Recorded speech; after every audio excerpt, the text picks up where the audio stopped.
Welcome to another episode of We're Not Okay, a community of healing. I am one of your hosts, Dr. Antia Allen, and I'm joined by my co host. Greetings, everybody. It's Justin Stewart. And as always, we have an amazing guest. We have Mr. Carrington Brown. Carrington is a therapist and relationship coach with over 7 years of experience who helps couples recover and rediscover the joy in their relationships. Welcome, Carrington. Thank you so much for having me. Look, grateful and excited to be here with you guys today. And we're excited to have this conversation with you, especially because we're talking about love and relationships. I put my hearts on today. I don't know if y'all can see it. Come on now. Come on I'm now. ready. I'm ready for this talk. And Justin is married, and I am married, and he just celebrated an anniversary. So Come on now. congratulations, There we Justin. Thank go. you. Congratulations. Appreciate it. So as two people who are married but not to each other, we have a lot of questions for Carrington. Oh gosh. All right. So we are going to jump right in. Our first thing that we want to talk about are just those benefits of marriage therapy. So um I saw something on social media a few months back that said if somebody is coming to marriage therapy, the Hmm. marriage is already over. And Mm. so this was posted by a therapist who basically says they do not do couples therapy Yeah. because of that reason. So, considering your work and your focus, I really wanted to find out what you thought about that statement. Got you. So I appreciate that statement because when a therapist makes a statement like that, it's them confirming and letting you know that if you are having relationship issues, they are not the person to go to. Right? Like point blank period. I'm an individual who always navigates with a optimistic posture in anything that I really do. And so, I've had couples come to me and say to me, hey, like we worked with a therapist for a certain amount of time. They helped, but then we hit a wall. And they said there's nothing else that they can do for me. So we might as well throw in the towel. And so I'm like, okay, well, what's the issue? Like, what's going on? They tell me the issue. And my response is always, that's it. Oh man, we good. Like, don't even worry about it. Y'all just come on with it. Let's get to it. And what I've realized is that, I believe it's the law of conservation of energy that states that, energy is not created or destroyed, it's just transferred from one source to another. Confidence travels. And so, as a therapist, I understand that I have a responsibility to navigate with a positive expectation and a posture of confidence when interacting with couples, because a couple may be coming to me that have worked with a therapist before, worked with a coach before, and hit that wall and are at a place where, hey, I don't believe that we can actually get past this thing.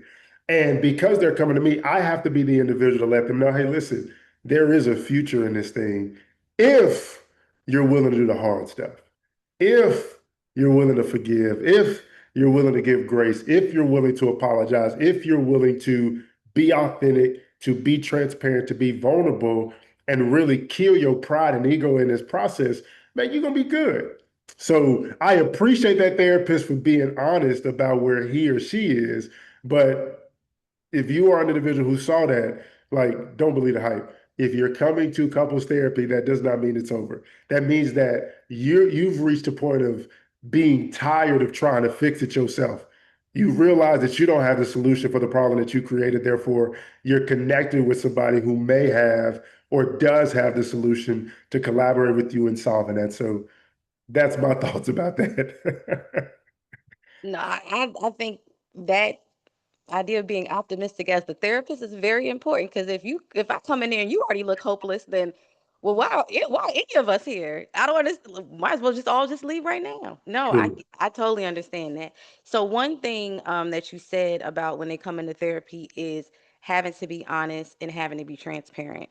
So what do you think about situations where, or have you even noticed this, where you can tell that someone may not be coming to therapy as their true self? So couples therapy, I think about that person who comes in and they're like, oh yes, everything's fine. Okay, yes, I'm very open to this. Oh, this is wonderful.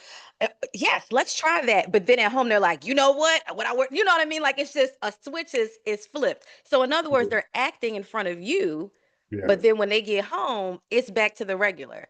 So, have you noticed anything like that where it feels like we're just putting on a show for this therapist, but really we're very troubled at home?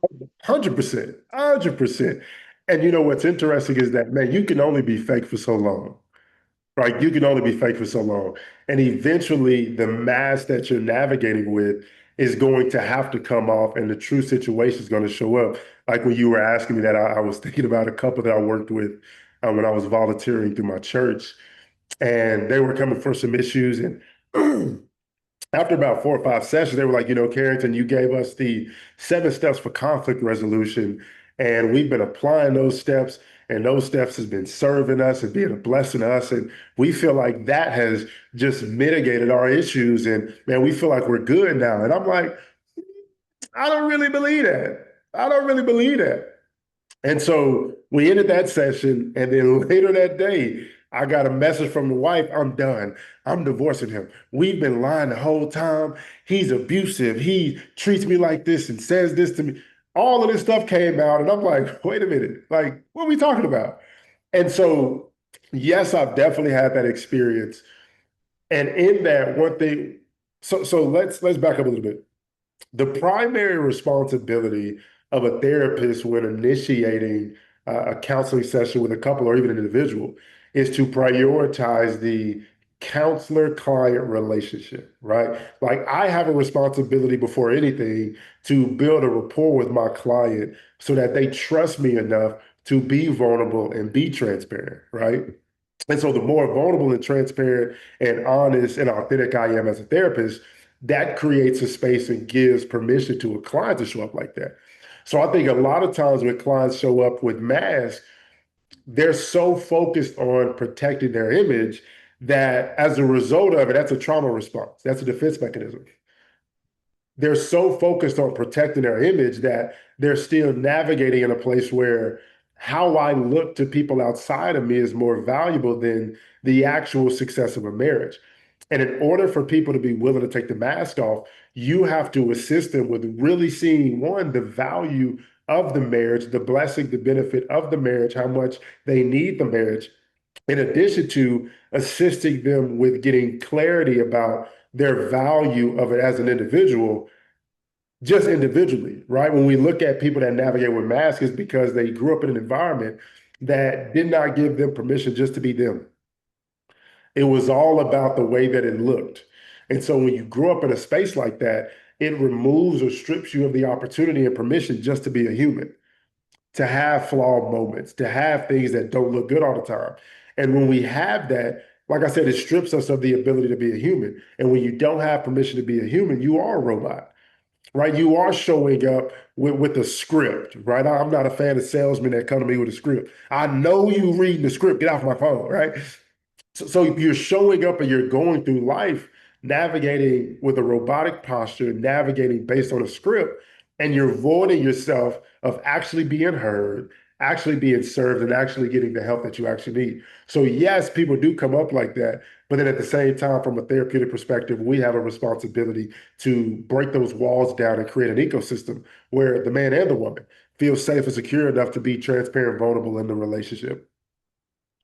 As you talk about that, and as you talk about like the different struggles or the ability to be your authentic self within your relationship, I think there's the thing of, projecting to those outside of the relationship, or even as Antia mentioned, projecting probably when you're in the same household as your partner. Maybe you're trying to do this whole idea of keeping up with the Joneses, depending on how you were raised, and kind of portraying something that's not necessarily, it speaks to who you are as an individual and kind of the troubles that come with that. So, looking at it as the dynamics of relationship change from somebody that's dating to somebody that's married to somebody that's has kids and all of that, the relationship morphs, continuously morphs. And I think even you as a person that is married with children, the dynamics of what the relationship when it was just you and your wife versus now have drastically changed. Yes.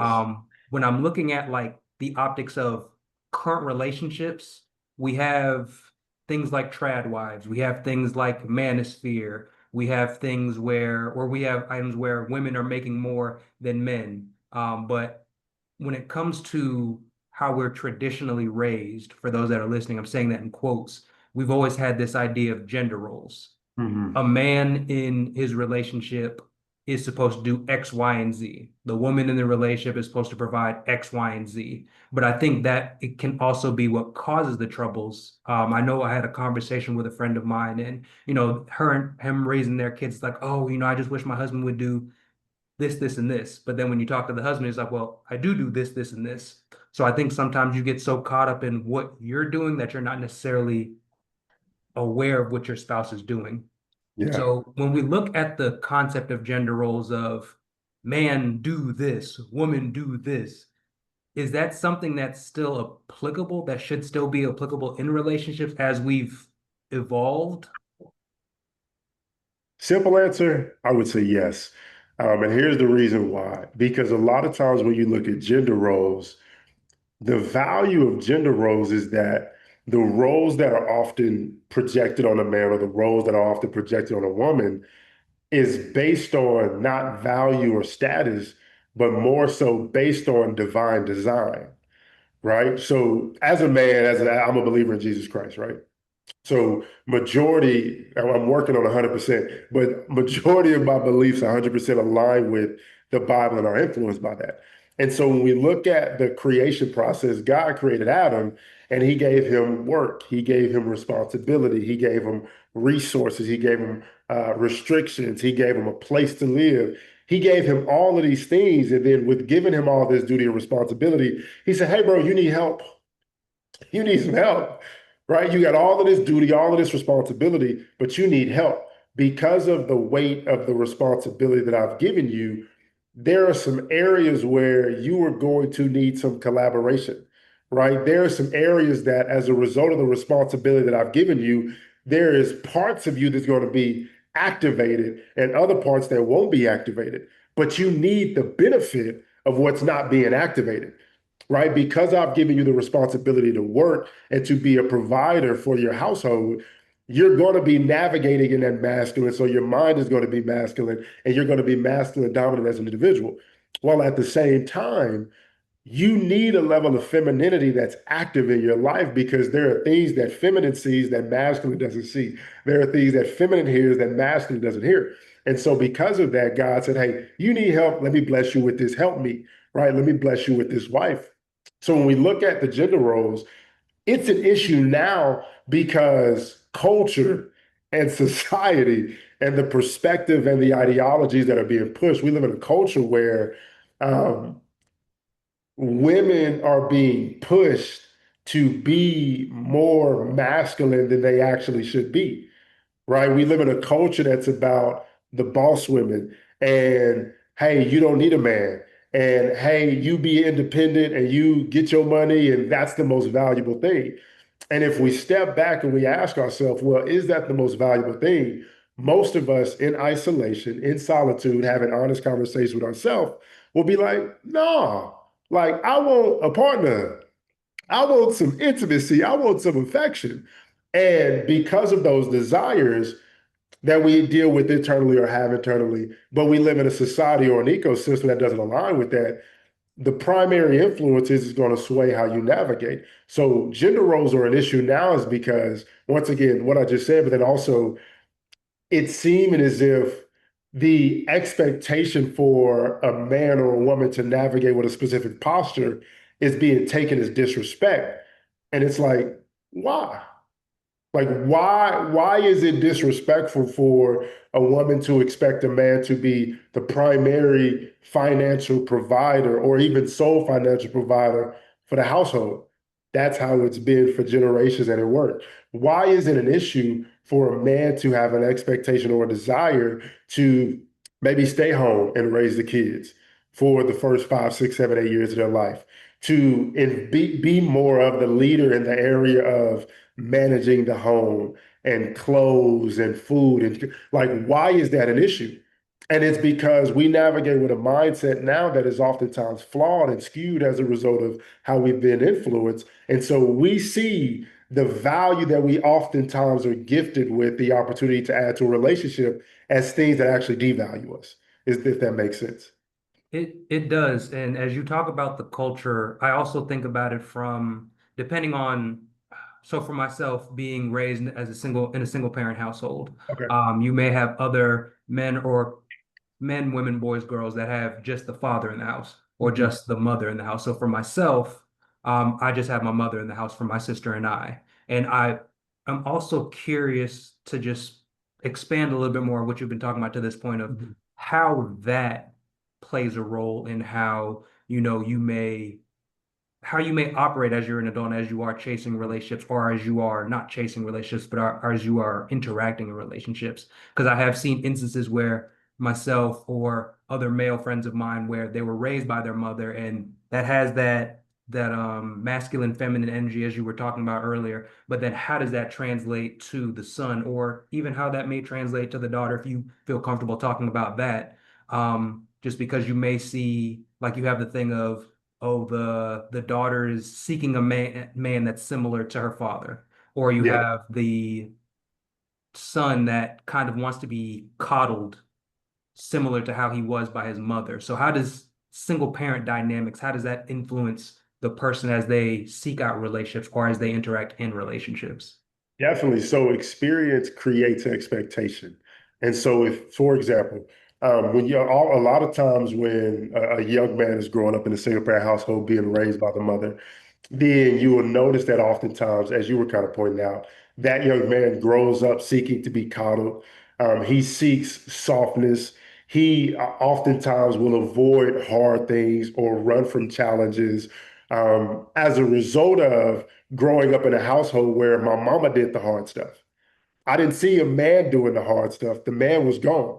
So my example of strength was this woman, which was my mother, which I honor. Therefore, my expectation unconsciously or subconsciously is going to be for in a relationship, the woman that I'm in, that I'm married to show up as strong, to show up as an authoritarian, to show up as assertive or aggressive or organized or strategic as a result of the mother that I was raised with, right?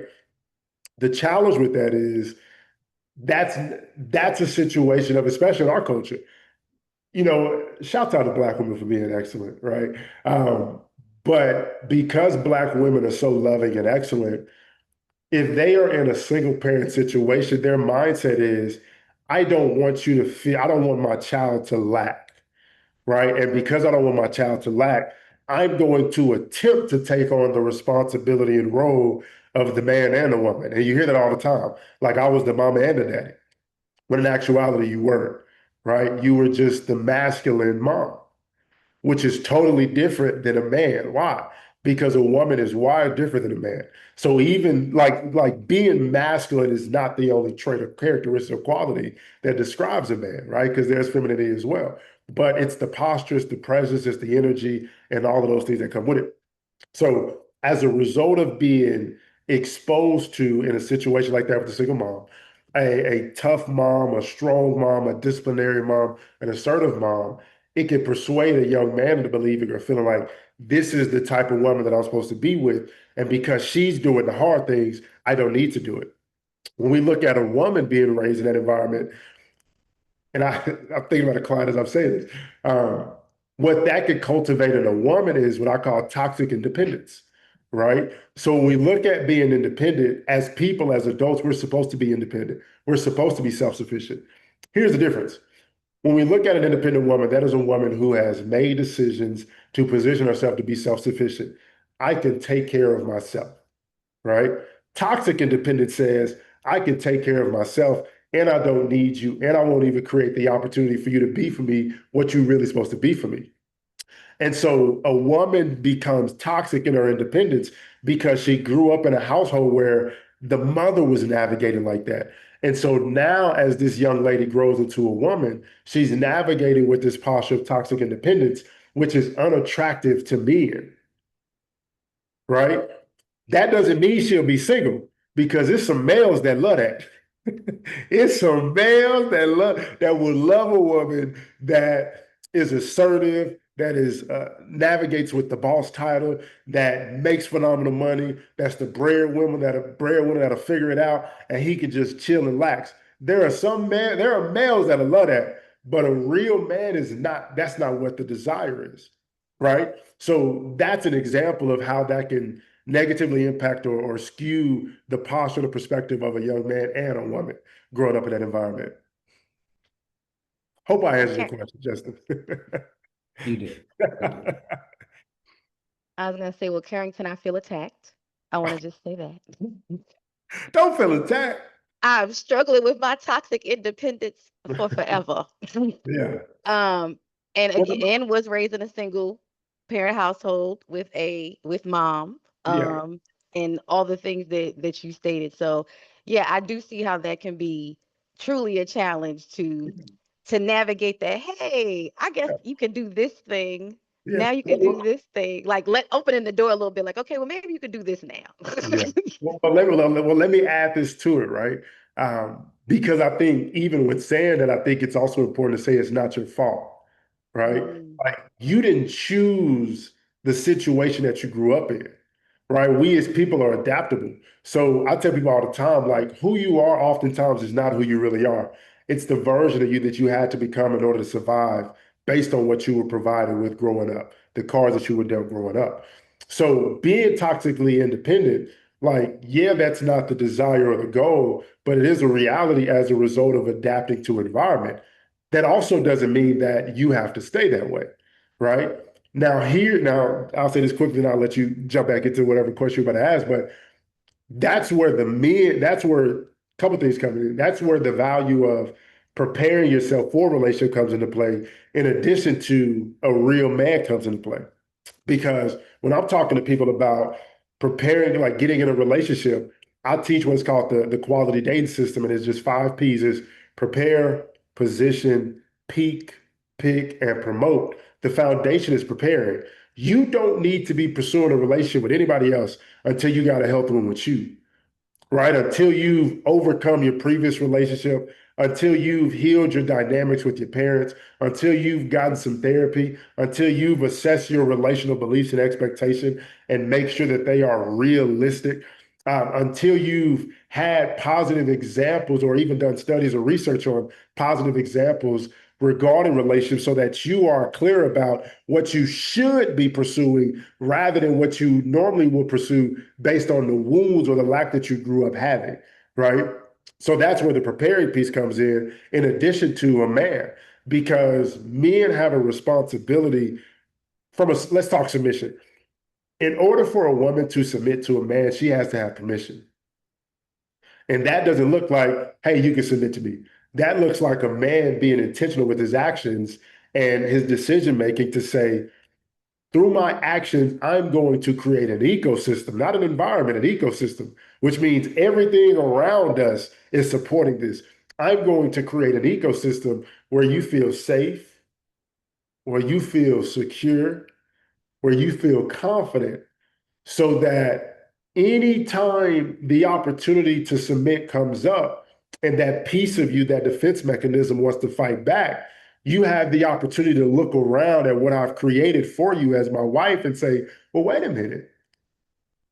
If Why would I allow myself to believe that if I submit to him, he's going to abuse me when he's never done it?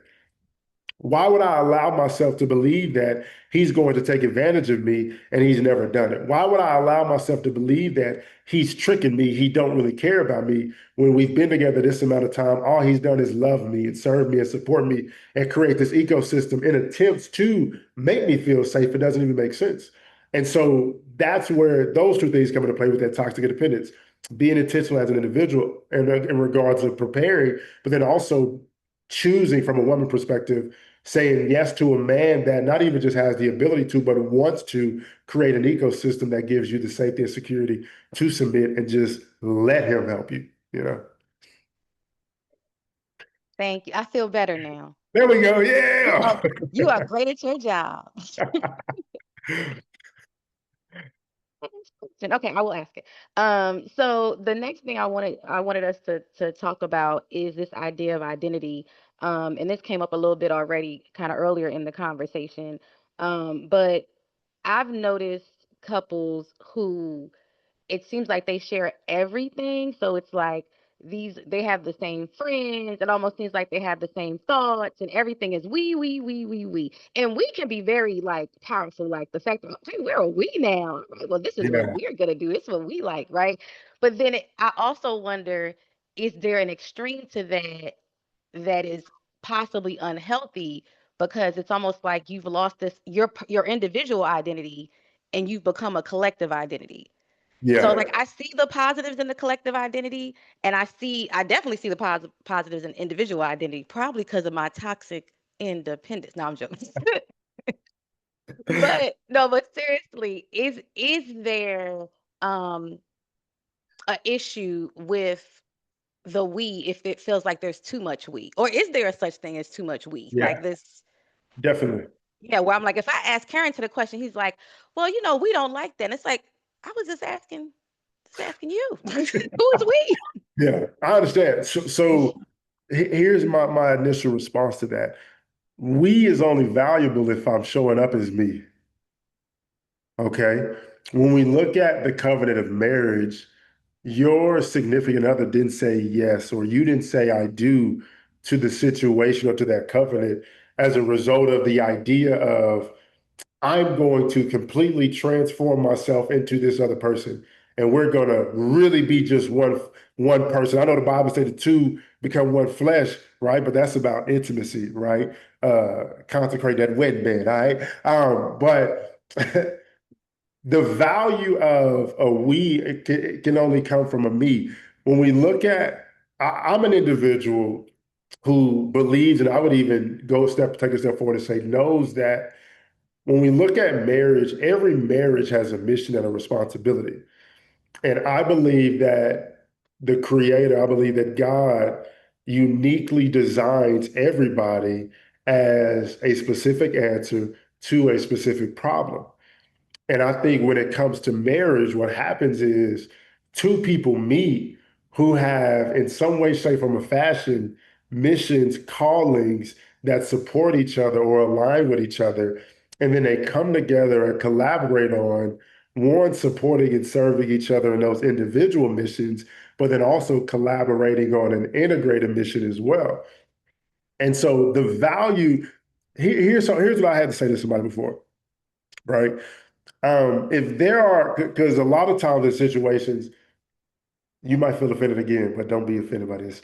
A lot of time, from personal experience, oftentimes in situations, um, there would be in a relationship a woman that is experiencing frustration from the man not being like her in some way, shape, form, or fashion, right? Whether she wants him to be more communicative, whether she wants him to be more administrative, whether she wants him to be more of a servant, all of that, right? Mind you, not saying that's bad, that the desire is there. But the challenge with that is if there are two of you, one of y'all is unnecessary.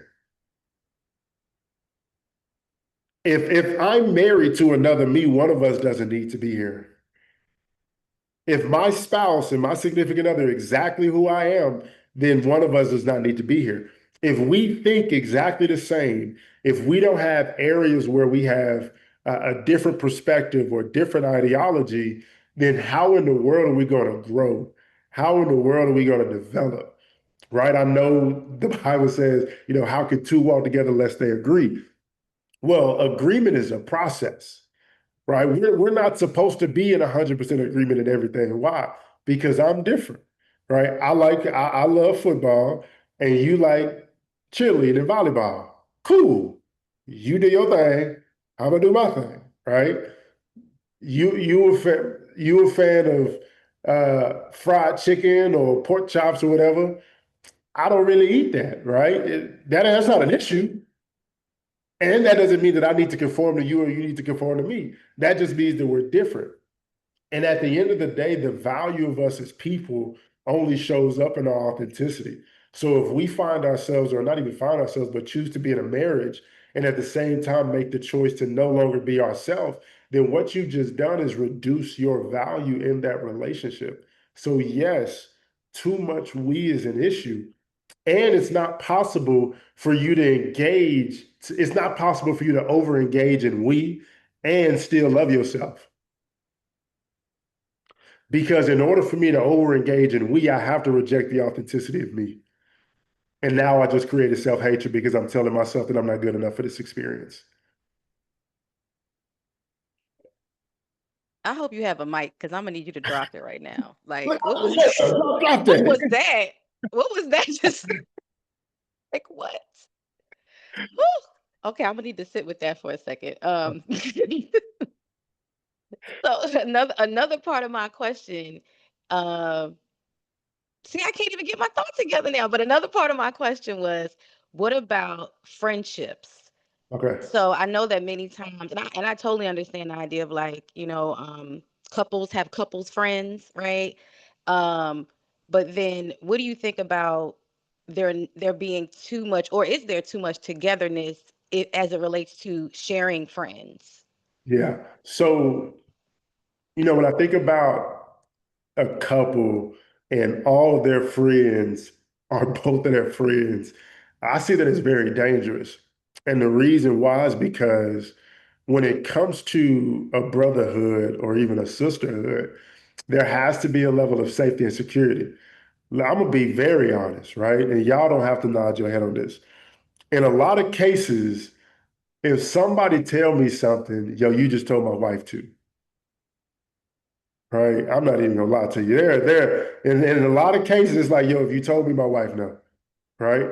Now, that's not the individual conversations that I have with friends about traumas or issues or fears or shames.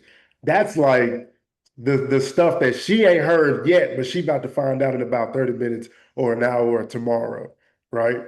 Because even from a friend perspective, like there's confidentiality there. There are things that my friends and family told me my wife will never know. And the reason why, and it's not disrespectful, it's not her business. Just like it's things that her friends and family tell her that I will never know because it's not my business. And that's okay.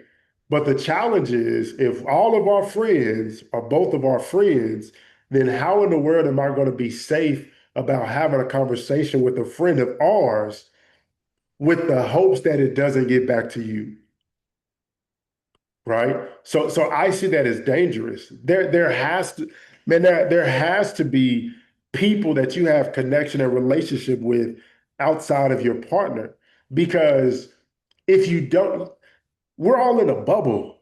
Like we're in a bubble. Like there are things that we're not exposed to because our friends think like us, they navigate like us, they live by us, they kids think like we're all doing the same thing. So we're in a bubble, which has its benefits. But if you ain't connected with nobody outside the bubble, then it's an issue, right? One of the benefits to me as a couples therapist is, and even working with singles in preparation for marriage, is that I got partners that still living that they still out there. Like they still in the streets. They still navigate how they used to navigate. And let's be honest, how I used to navigate once upon a time.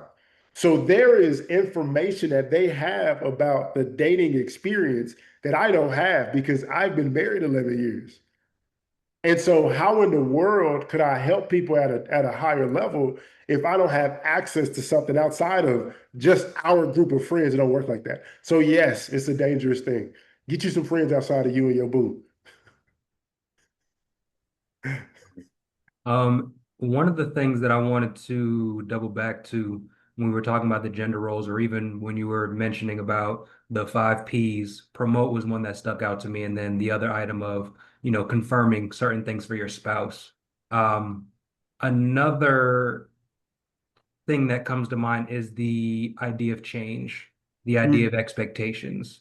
I think of women that I've talked to, or even men that you talk to, of like, I dated this person, and it's like, oh, well, they're still doing the same thing. But in my mind, I felt like after a while they would get with the program, they would change, they would become this, I guess the way I'll categorize it is this idealized version that I have of them. I see Yep. this potential that they should be, and they're not meeting that expectation. I think to what you were mentioning earlier, sometimes it can be a matter of projection of I want this person to be somewhat a reflection of me Mhm. or kind of step to the pedestal that I'm at, Okay. maybe.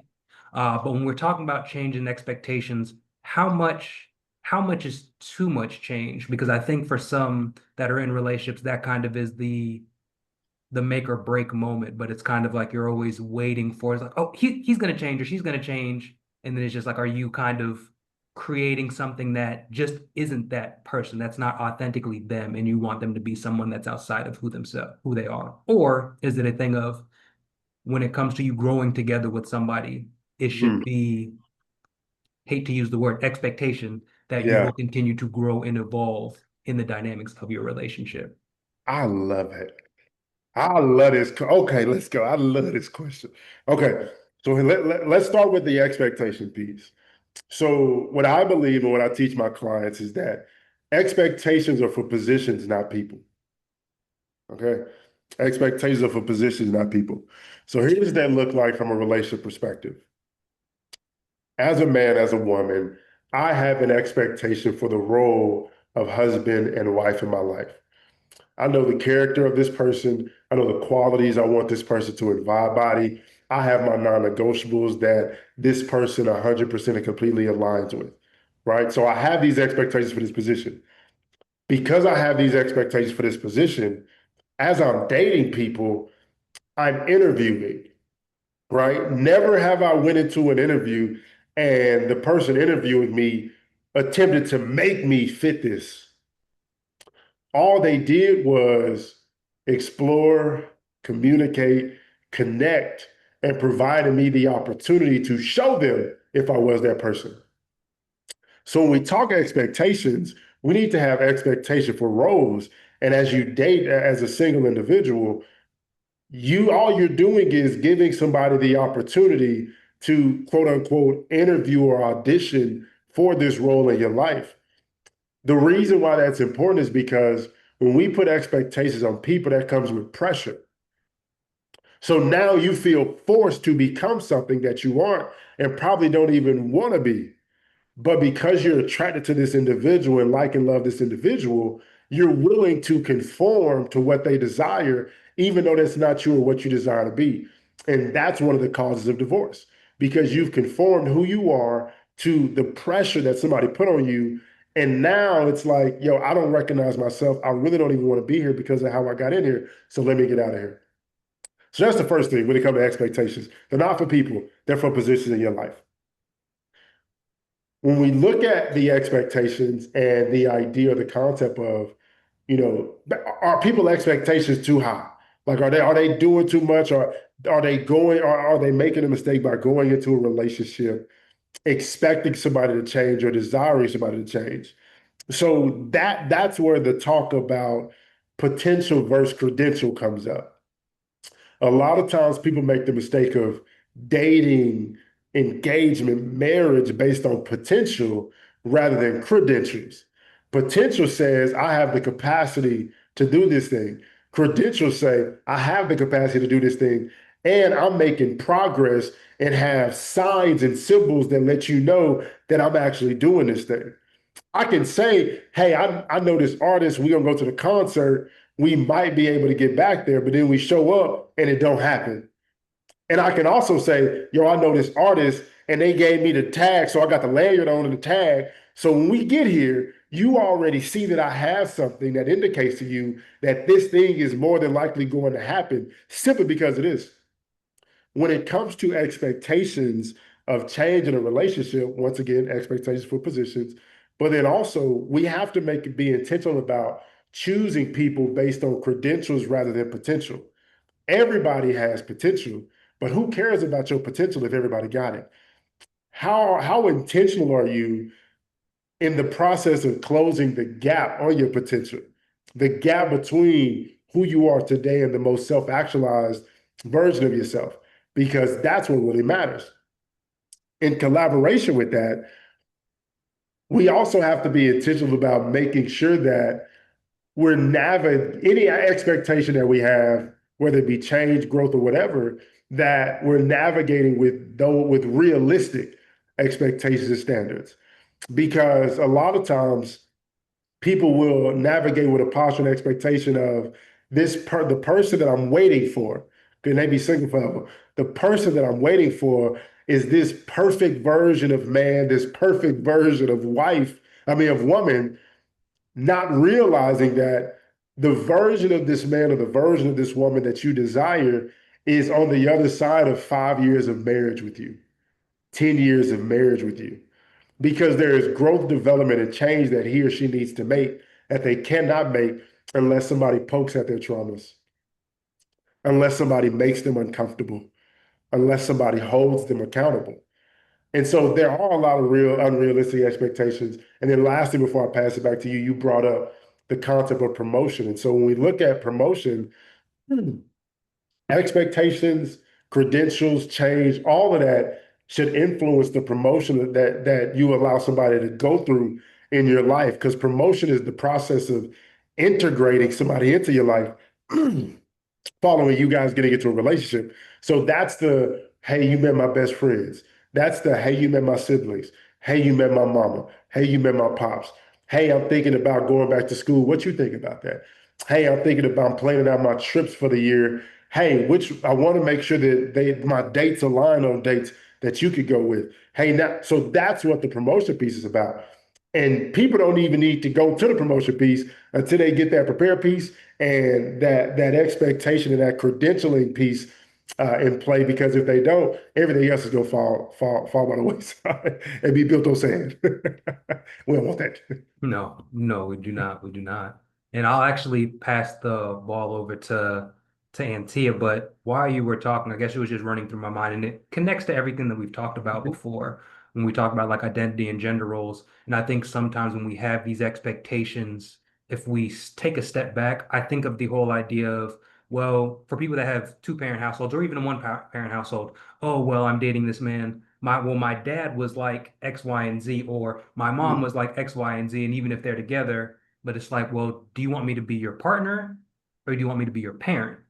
Because it's two different things. And then even we were talking about identity and kind of having the agency and kind of the conflict of independence versus dependence. And it's like you have to be, how do we want to play this game? Because you can't want to be independent when it's convenient, but dependent on things that aren't, or it just depends on convenience. And I always think of that, are we partners or do you want someone to be your parent? And I think sometimes we fall into that trap more often than not. But I just wanted to mention that. I Now we think don't have that to would work take that. another conversation. I mean, if you want to talk about it briefly, but I do want to pass it to Antia after mentioning that idea. Just quickly, just I'm quickly. like, I'm going to need him to respond because you said a That's lot just quick. now. Just quickly. Oh man, because that's so big. One of the biggest challenges, oftentimes, from somebody that grows up in a two-parent household is the expectation for my significant other to navigate like this person, like my mama, like my daddy. The challenge with that is that's your mama, that's your daddy. So although you may have characteristics, qualities of your mama, you ain't your mama. Although you may have characteristics, qualities of your daddy, you're not your daddy. Which means that as a man, if I showed up in this marriage 100% like your daddy, you would not like it like you think you like it. Because your mama probably had a different posture than you. Now I'm about to get this. Now this may get a little offensive, not to you, but I'm just saying it's the people out here. Your mama might have had a different posture. Your mama may have been raised in an environment that taught her how to be submissive, how to be sweet, how to be soft, how to be respectful, how to be honorable, how to be agreeable. But you grew up in an environment where you were taught to be combative. Even though it was a two-parent household and you saw this marriage, you were taught to be combative. You were taught to be independent. You were taught to be a strong Black woman. So you're expecting me to be like your father when you were not like your mama, and the primary qualities of her that made this partnership work, you don't even embody, so you don't even want that. But then in addition to that, no marriage needs to look like their parents' marriage. This is a different time. This is a different age. We different people. In marriage, we have a responsibility to determine what this thing needs to look like for us. Like, what does this need to look like for us? And last thing I'm gonna say, and I'm gonna pass it back to you, Ms. Allen. But one thing I've come to notice in therapy sessions with couples is that oftentimes one or even both parties are navigating with an unrealistic expectation of their partner to be a father, to be a mother, as a result of them never experiencing that. So I was working with a couple, they're not together no more. Because that's a part of my job as well. If I recognize y'all need to be together, I'm gonna guide y'all to not being together. So there was a couple that I was working with, and the man was so wounded by his upbringing that the most attractive thing about him to this woman was who and how she was as a mother. And she didn't understand why.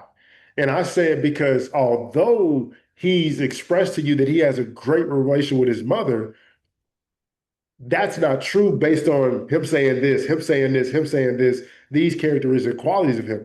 So, because of the traumas and the abuse that he experienced as a young man, he experienced some arrested development. So, there is a piece of him that's still 4 years old.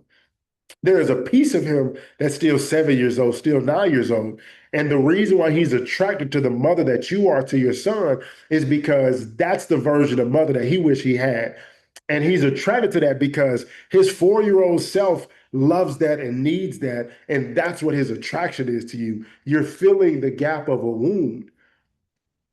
But until he's ready to run full speed at healing that 4 year old, healing that 8 year old, healing that 11 year old, so that in our sessions, he's not just physically 45 or physically 51 or even physically 72. That's my oldest client age, or even physically 72.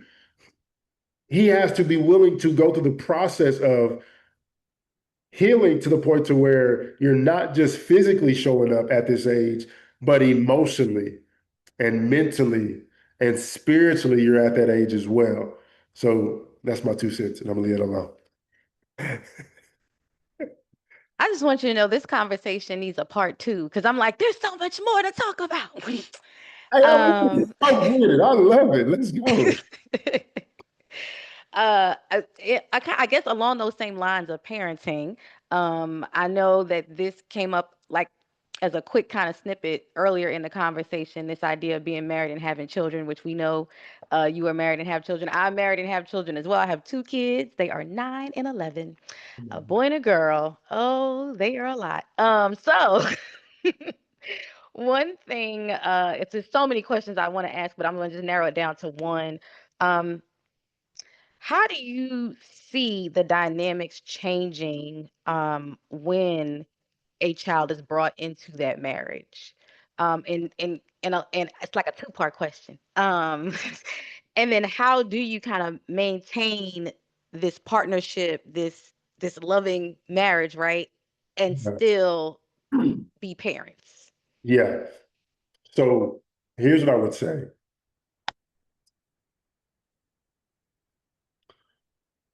The best thing that a parent can provide a child is a healthy marriage.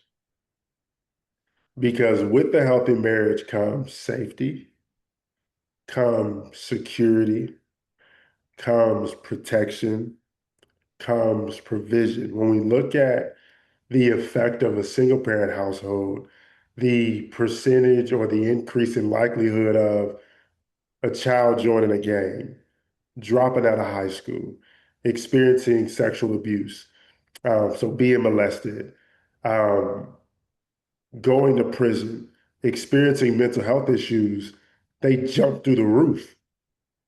And the reason why they jump through the roof is because they're not being provided with the complete experience that children are designed to have. And so I say that in relation to both of the questions that the two-part question, right? The best thing that a married couple can do for their children is be a great example of a married couple. And one of the ways that it looks to be a great married couple is that at 9, at 11, and I do it now, my kids are 9, 6, and then we have 1 year old twins. I've been letting my kids know, hey, listen, I love y'all, but I love y'all mama way more than y'all. Okay? That's my best friend. I'm okay with telling my kids, hey, y'all going on about y'all business. Like y'all go read some books and play. I'm about to kick it with my boo, right? And that's important because as harsh as this may sound to people, my wife is more important than my kids. Why?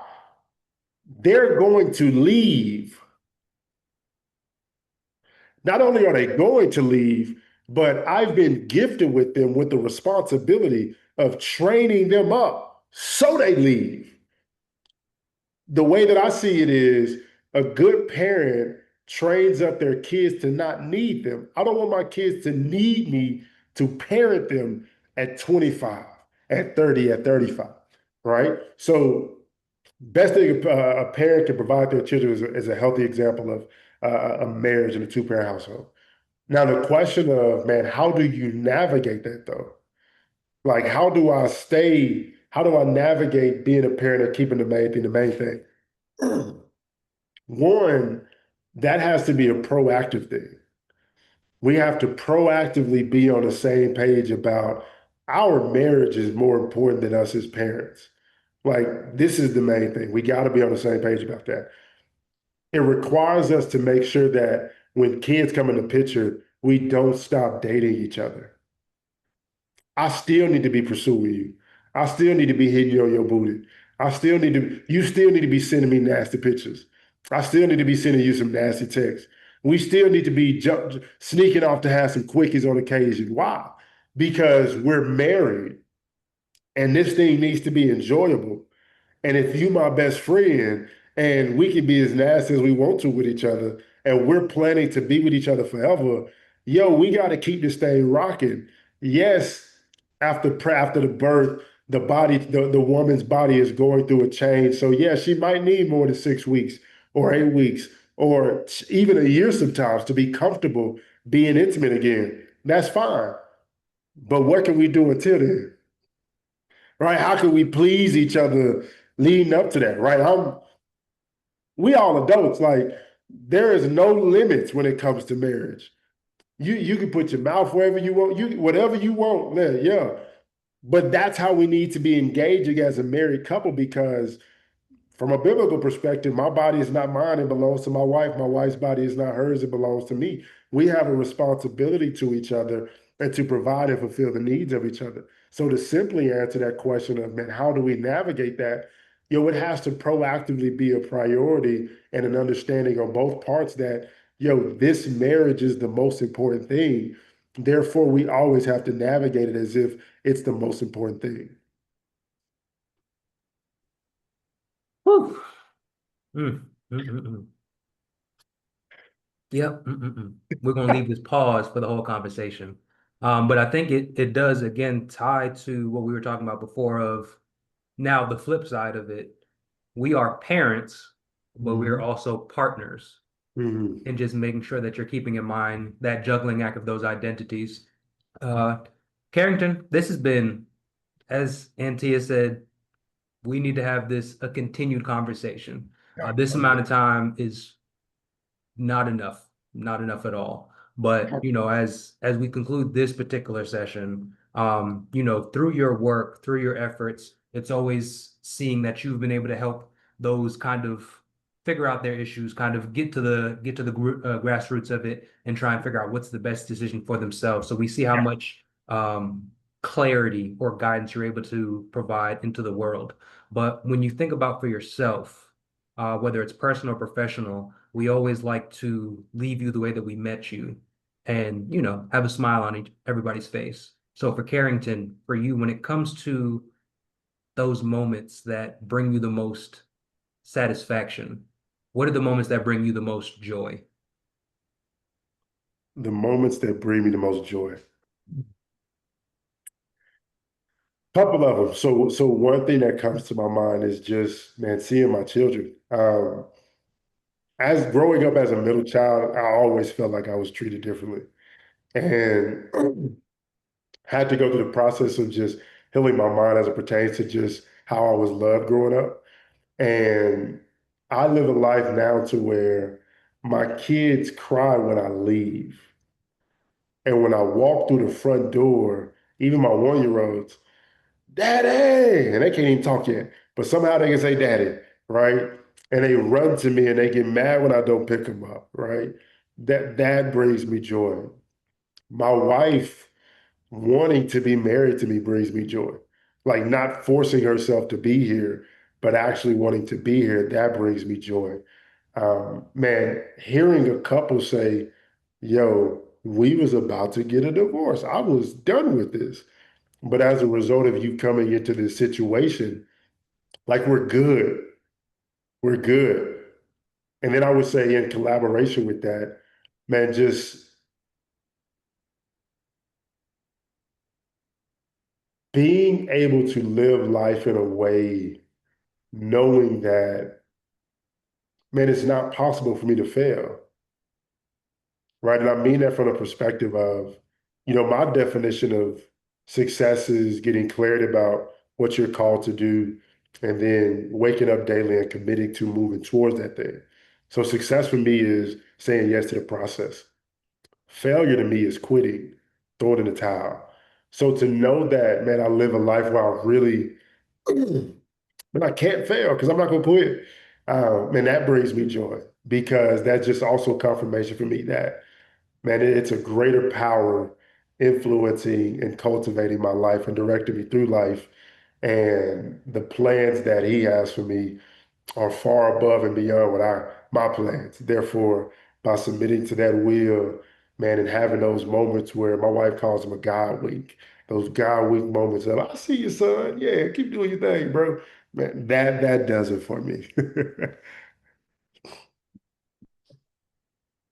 Carrington, I'm so upset that this conversation's ending. But I know for a fact that myself, Justin, our listeners, our viewers on YouTube, um, have taken a lot from this conversation. Yeah. Taken quite a bit. Some things that they were thinking about probably as they listen to this, and things that are gonna linger for quite a bit. Like, wait a second, is this potential or credentials? Like, let me think about, like I'm sure of it. I'm sure of it. So I greatly appreciate you answering the call to be a part of our community of healing. And I want Mhm. to thank you for your time and for all your knowledge that you shared and all your just amazing guidance.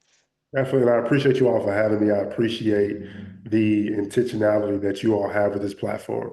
And focus on educating our people and just being better. First, being honest, right? We're not okay. And being able to say, yo, we're not okay. But then also creating a space in a community where people have the space, the opportunity, and the privilege to get the healing that they actually need. So, look, hats off to y'all for doing that and creating that. Greatly appreciated.